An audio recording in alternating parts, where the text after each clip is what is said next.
আল্লাহর নবীর এক সাহাবী হযরতে সাদে সালামি রাদিয়াল্লাহু তাআলা আনহু আল্লাহর নবীর দরবারে একদিন বসে, ইয়া রাসূলুল্লাহ, আমি যে এখনো বিবাহ করি নাই, আমি যে একজন যুবক সাহাবী, আর আমি খুবই কালো। কালো তো ঠিক আছে, তাও আবার একেবারেই দরিদ্র। হযরতে সাদে সালামি রাদিয়াল্লাহু তাআলা আনহু ডাক দিয়ে বলেন, ইয়া রাসূলুল্লাহ, ইয়া হাবিবাল্লাহ, ওগো নবীজি, আমার কাছে কি কোনো মেয়ে বিবাহ দিবনি? আমি তো গরিব মানুষ, গরিব একজন সাহাবী, তাও আবার দেখতে ভালো না, কাটিং ঠিক নাই, সাইজও ভালো না, একেবারে খাটো, তাও আবার পেটের সাইজ ঠিক নাই, পায়ের সাইজ ঠিক নাই, আমার কাছে কি কোনো মেয়ে বিবাহ দিবনি? সুবহানাল্লাহ, একবার না বুঝে বলেন সুরে সুরে। আল্লাহর নবী, বিশ্ব নবী রাহমাতাল লিল আলামিন ডাক দে বলেন, সাহাবীরে, মানুষ কখন দামি হয়? যার ঈমান বড় শক্ত, যে আল্লাহর কাছে মাহবুব হয়ে যায়, তার হাবিবের কাছে মাহবুব হয়ে যায়, সেই ব্যক্তিটা তাম বিশ্বের মধ্যে যদি সবচেয়ে টাকা পয়সা বেশি হোক না কেন, আর এই কালো ব্যক্তিটা যদি আল্লাহর পছন্দনীয় হয়, ওই কালো ব্যক্তির একটা ধুলার সমানও ওই ব্যক্তি হইতে পারবে না। আল্লাহর নবী বলেন, সাহাবী, যা মদিনায় গিয়া অমুক জায়গায় অমুকের কাছে গিয়া বলবা ওই মেয়েকে মেয়ের বিবাহের প্রস্তাবের জন্য। তাও আবার কেমনে বলবা? তুমি গেলে ধমকি খাইবা, গিয়া বলবা আমি আল্লাহ নবীর দরবার থেকে এসেছি, আল্লাহ নবী আমাকে প্রেরণ করেছেন। কি করেছেন? এখন কোন মেয়ের কাছে পাঠাইছে চিন্তা করেন। আল্লাহ নবী নিজে পাঠাইছেন মদিনার মধ্যে সবচাইতে সুন্দরী একটা রমণীর কাছে। সুবহানাল্লাহ কইলে কোন হইব? সবচাইতে সুন্দরী যে মেয়েটাকে বলা হয় হুরে মদিনা, অর্থাৎ মদিনার হুর বুঝেন কেমন সুন্দর। যদি আমাদের ময়মনসিংহ ডিস্ট্রিক্টের মধ্যে একটা মেয়ে সুন্দরী হয়, তাকে বলবে হুরে ময়মনসিংহ, অথবা হুরে ঢাকা, অথবা হুরে বাংলাদেশ। বাংলাদেশের সবচাইতে সুন্দরী, কথা বলেন। এই মেয়েটা এমন সুন্দরী যাকে বলা হয় হুরে মদিনা। মদিনার একজন হুরপুরি বলা হয়, যাকে হুরপুরি বলে আখ্যায়িত করা হয়। ওই মেয়ের বিবাহের প্রস্তাবের জন্য সাদে সালামিকে পাঠাইছেন।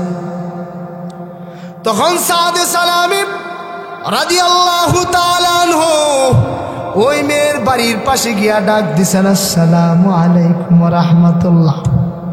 কথা শুনে বের হয়েছেন, কে রে তুমি? বলে আমি সাদ।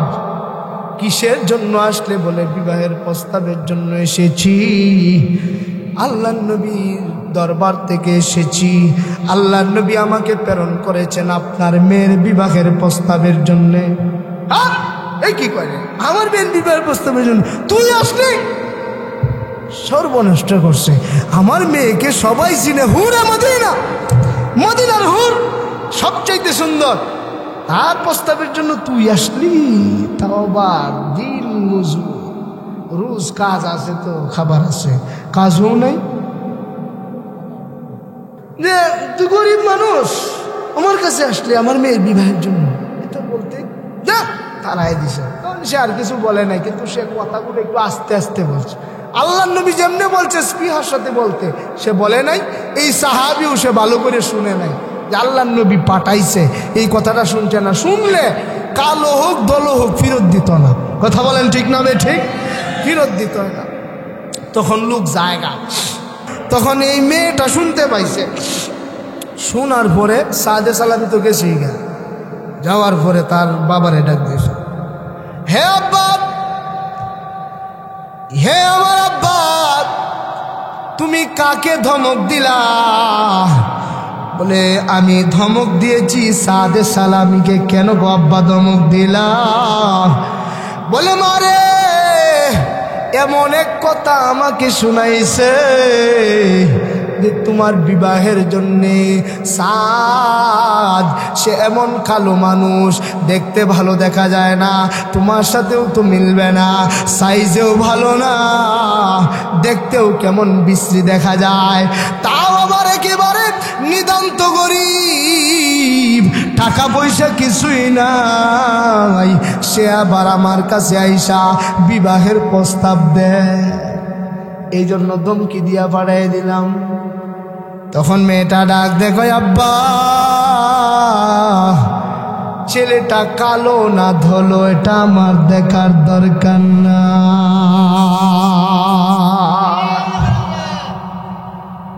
মা তুই কি করছ? আমার উপরে কথা বলস? আব্বা আমি কেন বলছি জানেন? কোন কারণে আমি বললাম আপনি জানেননি? আমি এমনি এমনি বলি নাই, আমি ঘরের কোনার থেকে ঘরের কিনারায় ছিলাম, সেখান থেকে আমার কানে একটা আওয়াজ এসেছে। যেই আওয়াজ, যেই শব্দটা আমার কানে লাগলো, আওয়াজটা আব্বা আপনাকে শোনাই। এই সাদ আপনার কাছে এসে আপনাকে সালাম দিয়ে বিবাহের প্রস্তাব জানাইছেন, কিন্তু কার কথা বলছেন আপনি জানেননি? তিনি বলেছেন, সাদ বলেছেন আল্লাহর নবীর দরবার থেকে এসেছে, আল্লাহর নবী আমাকে প্রেরণ করেছে। রোজে মাশর মে জব হামে লেকে जाएगा मैं रो रो के दीगा उम्मतो मोहम्मद गा साहिल से लगे का कभी मेरा बेज़बीना साहिल से लगे का कभी मेरा बेज़बीना देखेंगे कभी शौक से मक्का व मदीना गर सुन्नत नबवी की करे पैरवी उम्मत गर सुन्नत नबवी की करे पैरवी उम्मत तूफा से निकल जाएगा फिर उसका सफीना। अब्बा সে বলেছে আল্লাহর নবীর দরবার থেকে এসেছে, আল্লাহর নবী তাকে প্রেরণ করেছে। এই কপালটা পুরার আগে চালু করে যাও, গিয়ে আল্লাহর নবীর কাছে ক্ষমা চাও, আর আমার বিবাহের প্রস্তাব জানাও। ছেলেটা কালো না ধলো এটা আমার দেখার দরকার নাই, আমার চোখের খাহেশ মিটবে কি মিটবে না এটা আমার দরকার নাই। একটা জিনিস হবে, আমি তার স্ত্রী হইয়া আল্লাহর তৈরি জান্নাতে আমার স্বামীর আঙ্গুল ধরে ধরে জান্নাতে প্রবেশ করব। তখন তার বাবা দৌড়ায় আসছে আল্লাহর নবীর দরবারে। তখন আল্লাহর নবীর দরবারে গেছেন, গিয়া আল্লাহর নবীকে সালাম দিয়েছেন, আসসালাতু ওয়াসসালামু আলাইকা ইয়া রাসূলুল্লাহ, আসসালাতু ওয়াসসালামু আলাইকা ইয়া হাবিবাল্লাহ। ওগো নবীজি, আমি একটা ভুল করেছি, আমি একটা অন্যায় করে ফেলেছি, আফওয়ান আফওয়ান ইয়া রাসূলুল্লাহ, আমাকে ক্ষমা করবেন, মেহেরবানি করে আমাকে ক্ষমা করে দেন, আমি বুঝতে পারি নাই, আমি আমার কানে শুনতে পাই নাই। সে কিন্তু শুনতে পাইছে না।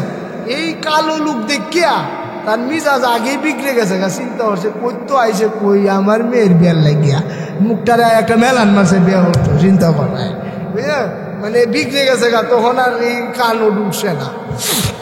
ইয়া রাসূলুল্লাহ, ইয়া হাবিবাল্লাহ, ওগো নবীজি, আমি শুনতে পাই নাই, আপনি যে পাঠাইছেন, আপনার দরবার থেকে যে গেছে, এটা আমি আমার কানে শুনতে পাই নাই, আল্লাহর রস্তে আমাকে ক্ষমা করে দেন, আর আমার মেয়ের বিবাহের প্রস্তাব আমি সজ্ঞানে কবুল করলাম। এখন আপনি তার দিন তারিখ ধার্য করেন, দিন তারিখ ধার্য করেন। তখন আল্লাহ নবী সাদে সালামীকে জিজ্ঞেস করে, সাদে সালামী মুস্কি মুস্কি আসে, আল্লাহ নবীর দরবারে বইয়া মুস্কি মুস্কি আসে, বিয়া ঠিক হয়ে গেছে। তখন বিবাহের দিন তারিখ যখন ধার্য হয়েছে, শেষ পর্যন্ত সাদকে জিজ্ঞেস করছে, এখন তো মোহর দিতে হবে, তোমার কাছে কত মোহর আছে? ইয়া রাসূলুল্লাহ, ইয়া হাবিবাল্লাহ, ওগো নবীজি, আমি মোহর দিব দূরের কথা, আমার কাছে 1 দিরহামও না। কয় দিরহামও নাই? 300 দিরহাম দিতে হবে। 300 দিরহাম দেন দূরের কথা, আমার কাছে তো 1 দিরহামও নাই। এখন কি করা? হ্যাঁ সাদ, যাও তুমি এমন একজন গরিব সাহাবী আলীর কাছে যাইবা, গিয়া বলবা 200 দিরহাম দেওয়ার জন্য। আবু বকরের কাছে যাইবা, গিয়া বলবা 200 দিরহাম দেওয়ার জন্য। বলবা আমি বিশ্বনবী পাঠাইছি। এভাবে গেছে, যাওয়ার পরে দিরহাম আনতে আনতে শেষ পর্যন্ত 300 দিরহামের মধ্যে 600 দিরহাম হয়ে গেছে। মানবুদম মুতাকাদা মানবুদ লুৎফে তো না গুফতায়ে মামি শনুদ, না গুফতা না দারদ কাসে বাতুকার, না গুফতা না দারদ কাসে বাতুকার, ওলেকিন চো গুফতি দলিল আসবে আর। 600 দিরহাম হয়ে গেছে। শেষ পর্যন্ত মোহর পরিশোধ করা হলো 300 দিরহাম সাদে সালামীর কাছে দেওয়া হলো। বলে দেওয়া হয়েছে, ও সাদ, বিবাহের দিন তারিখ ধার্য হয়েছে, ধরেন আজকে হলো বৃহস্পতিবার, বিবাহর তারিখ হইল শনিবার অথবা রবিবার। এখন কি করবা? ওই 2-3 দিনের ভিতরে তোমার তো বাজার ঘাট করণ দরকার আছে না নাই? কিছু আলতা আলকাতরা সুমি কুনু এটা লাগতো না? কথা বলেন, লাগবে কি লাগবে না? লাগবে। তখন বাজার ঘাট করতে এই টাকাগুলো দিছে, দিরহামগুলো দিছে, 300 দিরহাম। এই দিরহাম নিয়ে তিনি মার্কেটে গেছে, বাজার করবে, আলতা আলকাতরা সুনু মুনু, অর্থাৎ বিয়া করলে যা লাগে। তখন সাদে সালামীকে 300 দিরহাম দিছে, যাও গিয়া মার্কেট কর। মার্কেট করতে গেছে। যখন মার্কেট করতে গেছে, মার্কেটে এই মাত্র গিয়ে ঢুকছে, ঢুকার পরে মার্কেট করবে, এই মুহূর্তে একজন লোক বলতেছে, এই বাজারে কেউ আসুনি, আল্লাহ নবীর আশিক, যদি দেখে থাকো তাহলে এখনই বের হয়ে আসো, আল্লাহ নবীর সাথে বেঈমানদের যুদ্ধ শুরু হয়ে গেছে। কি হয়ে গেছে? যুদ্ধ শুরু হয়ে গেছে। তখন কানে গেছে, বিয়া এখানেই শেষ। কি শেষ? এখন এই টাকা দিয়া ক্রয় করছে কি জানে? আমি এলে কইলাম, বিয়া তো জীবনে একটাই, যুদ্ধ কত তাইব আর যাইব। কথা বলেন ঠিক না ঠিক? সাদে সালামী রাদিয়াল্লাহু তাআলা আনহু যুদ্ধের পোশাক ক্রয় করলেন। কি করলেন? যুদ্ধের পোশাক তিনি ক্রয় করলেন, একটা তরবারি নিলেন, একটা ঘোড়া ক্রয় করলেন, যুদ্ধে যাইতে যা যা লাগে একবারে যুদ্ধের ময়দানে চলে গেছে। এমনিতে আল্লাহর নবী, বিশ্ব নবী রাহমাতাল লিল আলামিন ডাক দিয়ে বলেন, সাহাবীরা রে, সাদা কাপড় পরিহিত একটা ব্যক্তিকে, তাও আবার চেহারা ঢাকা, শুধুমাত্র চোখের অংশ খোলা। চেহারাটা কেন ঘুরছে জানে? চেহারাটা ঘুরার কারণ হলো একটাই, যদি যুদ্ধের ময়দানে যায় আর যদি আল্লাহর নবী বলেন, এই তোমার না বিবাহ, তোমার না বিবাহ আজকে, তুমি কেন আসলে? কালকে বিবাহ, তুমি বাজার করবে, আসলে কেন? তুমি যাও বিবাহের বাজার করো গিয়া। এই বলে যদি আল্লাহর নবী পাঠায় দেয়, তাহলে তো কিয়ামতের ময়দানে আমি আল্লাহর নবীর একবারে সত্যিকারে আশেক বলে দাবি করতে পারবো না। তখন তিনি সারাটা চেহারা ঘুরে রাখছেন, ঘুরে তিনি যুদ্ধের ময়দানে গেছেন। যুদ্ধের ময়দানে গিয়ে আবার বেঈমানদের বিপক্ষে সাহাবায়ে কেরামে আল্লাহর নবীর পক্ষে যুদ্ধ করতেছে। এখন তো তাদের মধ্যে একটা আশ্চর্যের ব্যাপার দাঁড়াইছে। কারণটা কি? তার ব্যাপারটা কি? লোকের লোক চেনা যায় না, আজনবী লোক, তাও আবার আমাদের পক্ষে বেঈমানদের বিপক্ষে না, মুনাফিক এমন লাগতেছে। তাদের কাছে মনে একটা কৌতূহল সৃষ্টি হয়েছে, সন্দেহ। আল্লাহর নবী, বিশ্ব নবী রাহমাতাল লিল আলামিন ডাক দে বলেন, সাহাবীরা রে, যে ব্যক্তিটা যুদ্ধের ময়দানে এসেছে আমাদের পক্ষে বেঈমানদের বিপক্ষে যুদ্ধ করতে আসে, ওই লোকের চোখের অংশ দেখে দেখা যায় ওই বিবাহকৃত আমার সাহাবী সাদে সালামির চোখের মতো দেখা যায়। সাদে সালামির মতো দেখা। কত বড় আশিক দেখাইছেন। আর আমাদের আশিক, আমরা কেমন নবীর আশিক, নাম লাগাই দিলাম সুন্নি, কিন্তু সুন্নতের কোনো খবরও নাই। কথা বলেন ঠিক না বেটি? তখন সাদে সালামি যুদ্ধ করতে আসে। যুদ্ধ করার পরে তিনি শেষ পর্যন্ত বেঈমানদের তরবারির আঘাতে জমিনে পড়ে গেছেন। সুবহানাল্লাহ বলবেন না? তিনি তরবারির আঘাতে জমিনে পড়ে শহীদ হয়ে গেছেন, আল্লাহর মেহমান হয়ে গেছেন। আল্লাহর নবী, বিশ্ব নবী রাহমাতাল লিল আলামিন সাহাবায়ে কেরামকে নিয়ে নিজেই তিনি সাদে সালামির সব কিছু দেখে সব কিছু তিনি তার হাতে মুছলেন। মুছে আল্লাহর নবী তার কাফন দাফনের ব্যবস্থা করলেন, নিজেই জানাজার নামাজ পড়াইলেন। জানাজার নামাজ পড়ানোর পরে আল্লাহর নবী, বিশ্ব নবী রাহমাতাল লিল আলামিন মাকবারার দিকে সাদে সালামকে নিয়ে যাইতেছেন। কোথায়? মাকবারায়, কবরের দিকে নিতেছেন, কবরস্থ করবেন। এই মুহূর্তে আল্লাহর নবী তিনি পায়ের উপরে ভর করে হাঁটতেছেন। আল্লাহর নবী তিনি কি করতেছেন? কবরের দিকে যা, কিন্তু আঙ্গুলের উপরে ভর করে। সুবহানাল্লাহ বলবেন না একবার? কোনো সাহাবী জিজ্ঞেস করতে সাহস পায় না। তখন হঠাৎ ওমর ইবনুল খাত্তাব রাদিয়াল্লাহু তাআলা আনহু তিনি জিজ্ঞেস করলেন, ইয়া রাসূলুল্লাহ, ইয়া হাবিবাল্লাহ, ওগো নবীজি, আপনি যে আঙ্গুলের উপরে ভর করে হাঁটতেছেন, এর কারণটা কি, এর রহস্যটা কি গো নবীজি? আপনার তো এভাবে হাঁটলে কষ্ট হবে, তাহলে আপনি কেন পুরা পাটা জমিনে লাগান না? সুবহানাল্লাহ কয় না?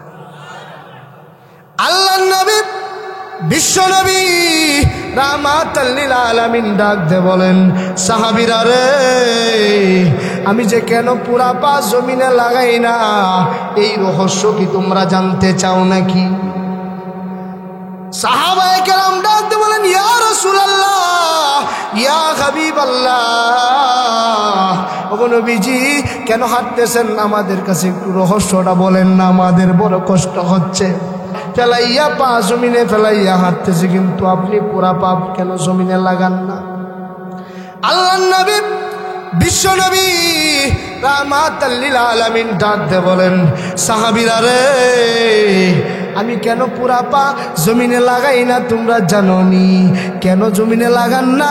বলে একটাই কারণ, আমার সাদে সালামির প্রতি আমার আল্লাহ এত খুশি হয়েছে এবং আকাশের সমস্ত ফেরেশতারা এত রাজি আর খুশি হয়েছে, এত খুশি হয়েছে, তারা খুশি হইয়া আমার সাদে সালামির জানাজায় এত ফেরেশতা নাজিল হয়েছে, আমি যে পা ফেলাইব এই মক্কা জমিনে এতটুকু জায়গা না, পুরা পা যে জমিনে লাগাইব এতটুকু মক্কার জমিনে জায়গা নাই। এই জন্য আমি পুরা পা জমিনে লাগাই না। শেষ পর্যন্ত কবরে গেল, কবরে রাখতে গেছে, আল্লাহর নবী চোখের পানি ছেড়ে দিয়ে কান্দে, কান্দতে আসে। কান্নার শেষ পর্যায়ে হঠাৎ করে মুস্কি হাসি দিলেন। সুবহানাল্লাহ বলেন না? মুহতারাম হাজিরিন, আল্লাহ নবী বিশ্ব নবী রাহমাতাল লিল আলামিন কবরে দাঁড়াইয়া সাদে সালামীকে রাখবে, এই মুহূর্তে তিনি কান্না করতে আসে। আবার কান্নার মধ্যে ডান দিকে মাথা ঘুরাইছে, হাসি দিছে, বাম দিকে মাথা ঘুরাইছে, আবার হাসি দিছে, আবার মাঝে মাঝে কান্দে, বুঝাইছে, কান্না করে। মোহতারাম হাজিরিন, আর বলতে পারবো না, এতটুকু যা বললাম হুজুরের কথায় তিনি অনুরোধ করছে, এই জন্য বলছি। হুজুর বলার কারণে বলছি, নয়তোবা তখনই ছেড়ে দিতাম। এখন কর্তৃপক্ষের আদেশ, আল্লাহ তাআলা আমাদেরকে আমল করার তৌফিক দান করুক। ওয়ালাকাদ ফাতান্নাল্লাযীনা মিন ক্বাবলিহিম ফালা ইয়া'লামান্নাল্লাহুল্লাযীনা সাদাকু ওয়ালা ইয়া'লামান্নাল কাযিবিন।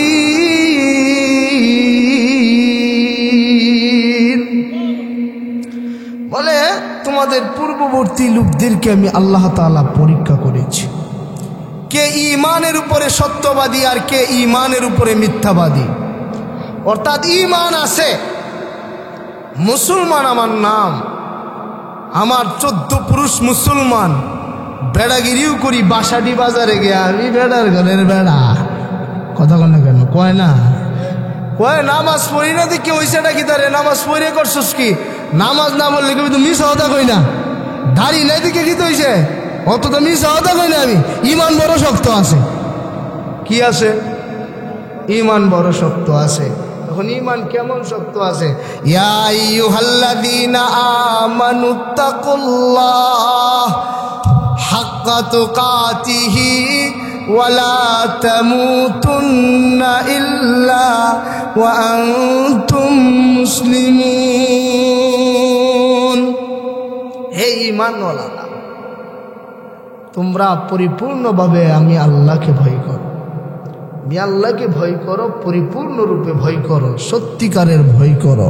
ওয়ালা তামুতুন্না, তোমরা মৃত্যুবরণ করিও না, ইল্লাহ ইস্তিসনা করে কয় হ্যাঁ মরবে, ঠিক আছে, ওয়া আনতুম মুসলিমুন, পরিপূর্ণ মুসলমান হইয়া মইরো।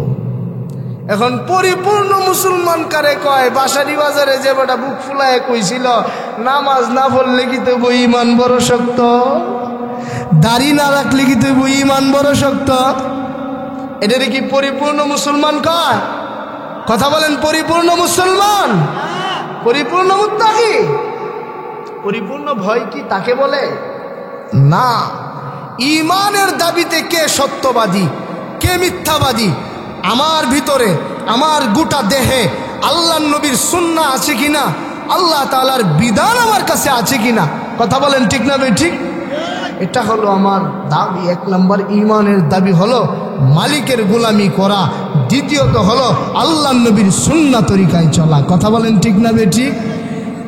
আমার ভিতরে পরিপূর্ণ সুন্নত আছে কিনা, আমি নামাজ পড়ি কিনা, আল্লাহর নবীকে আমি কতটুকু ভালোবাসি, আল্লাহর নবীর সুন্নাহকে আমি কতটুকু ভালোবাসি, আল্লাহর হাবিব তার ওয়ারাস উলামায়ে কেরামকে আমরা কেমন ভালোবাসি, এর মধ্যে একটু সমস্যাটা বেশি, কথা বলেন ঠিক না বে? ঠিক। সমস্যা বেশি কিনা? আমরা বেশিরভাগই, আমি বড়ুহা এক মাদ্রাসার মাহফিলে বলছিলাম, তারাই যে মোল্লার এর অধিকাংশ লোকে কয় ভাইরে মোল্লা কি হয়েছে, কি হয়েছে, মোল্লা হয়েছে কিতা হয়েছে, মোল্লার দর তো মসজিদ পর্যন্ত, কথা কন না কেন, মোল্লার দর মসজিদ পর্যন্ত, এর আর কিতা ক্ষমতাটা আছে আমারে ছিল, আমি চেয়ারম্যানের লগের লোকটা ডাইনাথ ফোন দিলে জিগাইব, একটু ভাবলে কথা কয় কি, আমি চেয়ারম্যান সাহেবের ভাই লাগি, কি লাগি, ভাই লাগি। পরে আপনি যদি জিজ্ঞেস করেন কেমনে ভাই লাগো, তোমার কি আপন ভাই? পরে ভাই আসি, ভাই ভাই আসছি মানে আমরা মানুষ বাসা ব্রাহ্ম এটা বুঝেছি, ভাই আসছি মানে ভাই আসছি এটা কিতা বুঝা, আপন ভাই বুঝা, ভাই আসি, ভাই আসছি মানে এটার কারণটা কিতা বুঝো না, বুঝো না মানে এই বা পরে গিয়ে খুঁজে দেখিস, তাই না? কথা বলেন ঠিক না বেঠিক? কিন্তু হ্যাঁ দেহা মোল্লার দর কোন পর্যন্ত জাননি, মোল্লার দর কোন পর্যন্ত জানো কি? মোল্লার দর জমিন থেকে আল্লাহর আরশ পর্যন্ত। মোল্লা যদি হাত বাড়ায়, মোল্লার গোটা দেহটা তুমি দেখতে আসো, কিন্তু মোল্লার ভিতরে আছে কি? আল্লাহ ইলমু নূরুম মিন ইলাহি, ওই মোল্লাকে ইলম দিয়ে আল্লাহ নূরে নূরান্বিত করে দিয়েছে।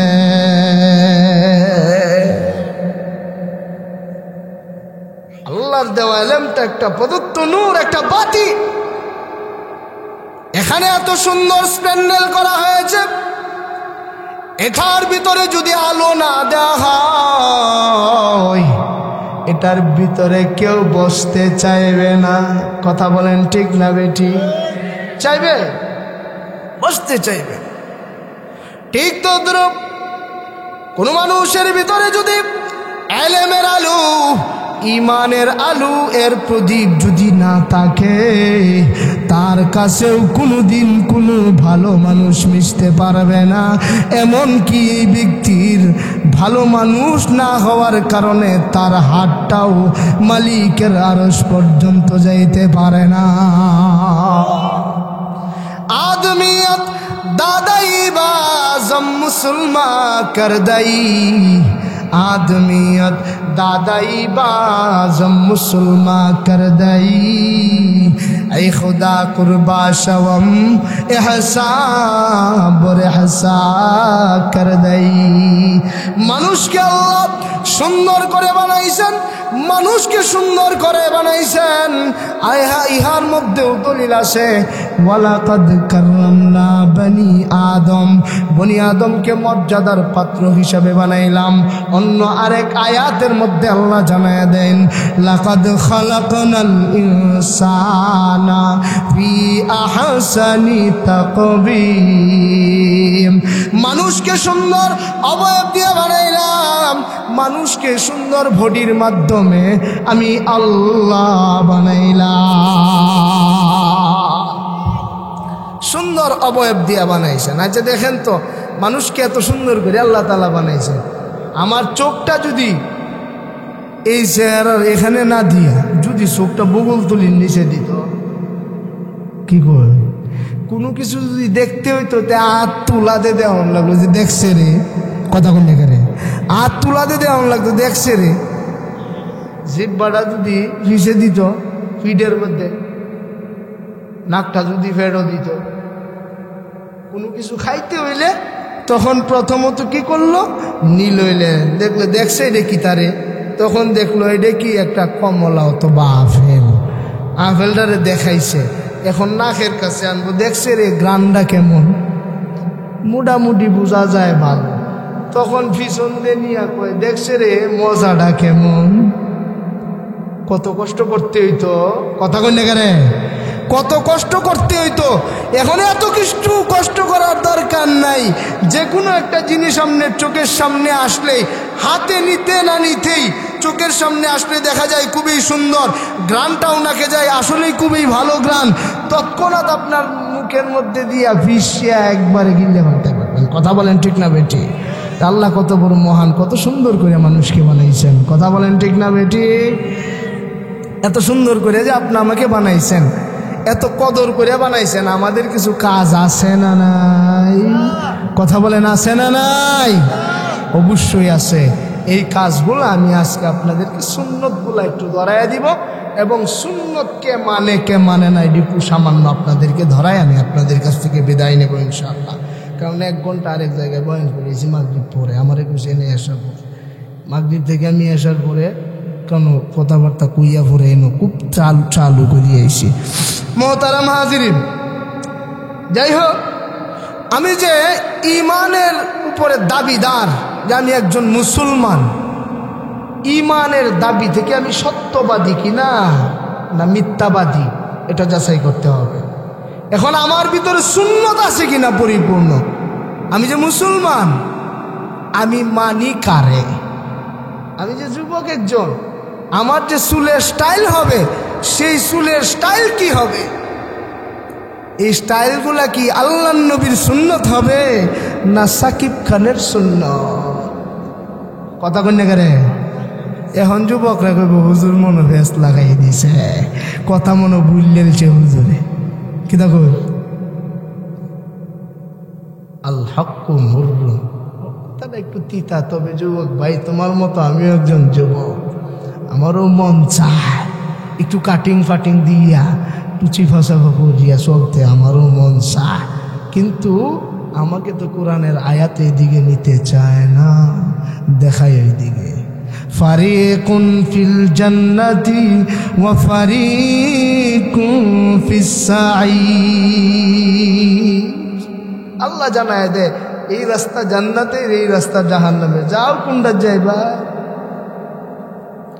এখন সুন্নত যে আমি মানব, আমার পা থেকে মাথা পর্যন্ত সুন্নত দিয়া ভরপুর করতে হবে। পারবেন ইনশাআল্লাহ? পারবেন?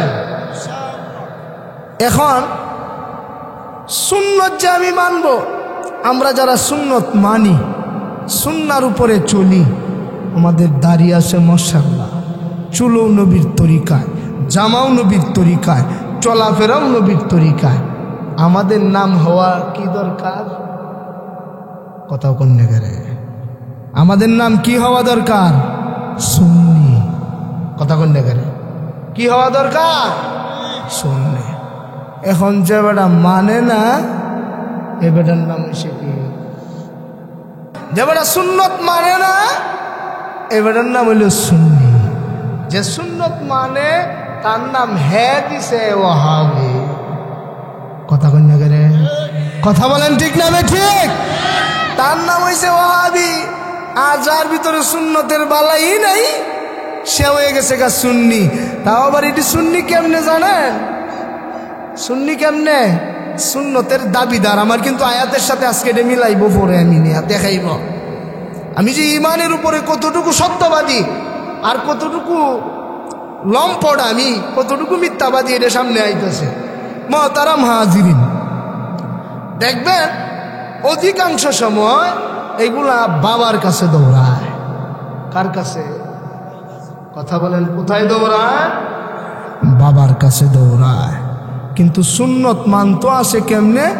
মানার দরকার ছিল হক্কানি ওলামায়ে কেরাম, তারা যেমনে চলে তেমনে চলবে। কিছু মানুষও বন্ডদের তাড়নায় ভরিয়া হুজুকে মাইতিয়া তাদের বিষয়ে গিয়ে ঘুরে। রবিউল আউয়াল আইলে একদিনে নবীর ভালোবাসা উতলায়া উঠে। কথা বলেন ঠিক না ঠিক? উতলায়া উঠে।